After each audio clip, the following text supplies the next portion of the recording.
Tere tulemast Võrkturunduse lehele. Minu nimi on Kristjan Kiis. Jätkame siis oma sihukest väikest sarja. Miks unistused jäävad unistusteks? Tänase osa video nimi on siis eneseusalduse puudumine. Tegelikult sinu eneseusaldust tirivad alla kaasinimesed. Kõik, kes on sinu ümber. Loomulikult mitte kõik, aga kuidas sa neid ära tunned? Millised on need inimesed, kes su eneseusaldust siis alla tirivad? Väga lihtsalt. Nendega kohtudes sinu energiatase langeb. Mitte ei tõuse. Kohtumine ei tõsta sind kõrgemale, ei innusta sind. Ja need on sellised elukriitikud, kes ise pole midagi märkimisväärset saavutanud ja nad kritiseerivad teisi. Mitte midagi nad ei tee peale kritiseerimise. Teevad seda seetõttu, et neis enestes ei ole siis piisavalt julgust ja nad ei saa asjadega hakkama, eks ju.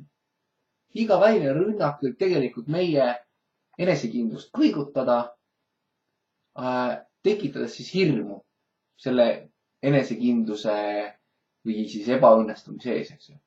Me ise tegelikult usaldame ennast, sest et meisse endasse on see DNA-sse kodeeritud, kuid me laseme ennast välistest asjadest mõjutada, rivist välja lüüa. Aga kui on olemas see tõmme, siis tuleks edasi minna.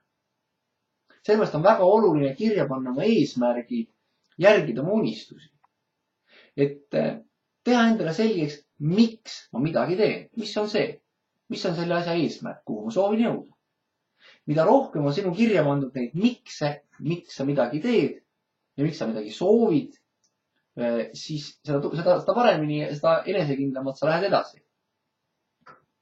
Kas sa teadsid seda, et kui sa oled oma eesmärgi paberile kirja pannud, siis selle eesmärgi jõudmiseni see tõenäosus kasvab tegelikult 10 korda.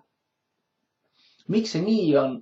Aga sellepärast, et inimese alateadvus usaldab rohkem kirja pandud materjali. Ja see on sinu kirja pandud.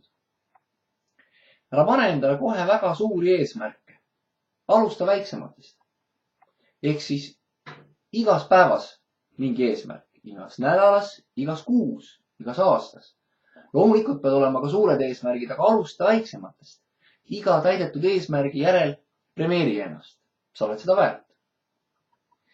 Ja tegelikult on meis kõigis olemas see, mida me vajame, aga me peaksime endale kõigepealt siis seda tõestama äkki või. Me peaksime selle enda sees üles leidma. Tegelikult, kui inimene soovib, ta saab seda eneseusaldust iga päevaga tõsta. See ei ole absoluutselt raske. Ma saan sellega hakkama, ma teen selle ära.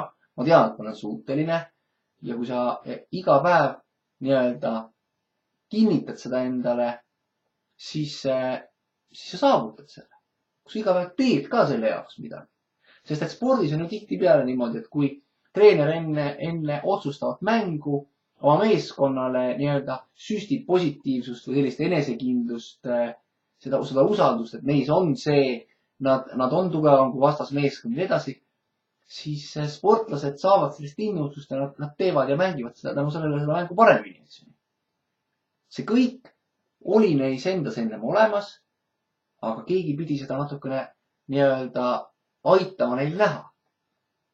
Ja siis nad tegelikult ise läksid ja tegid selle asja ära.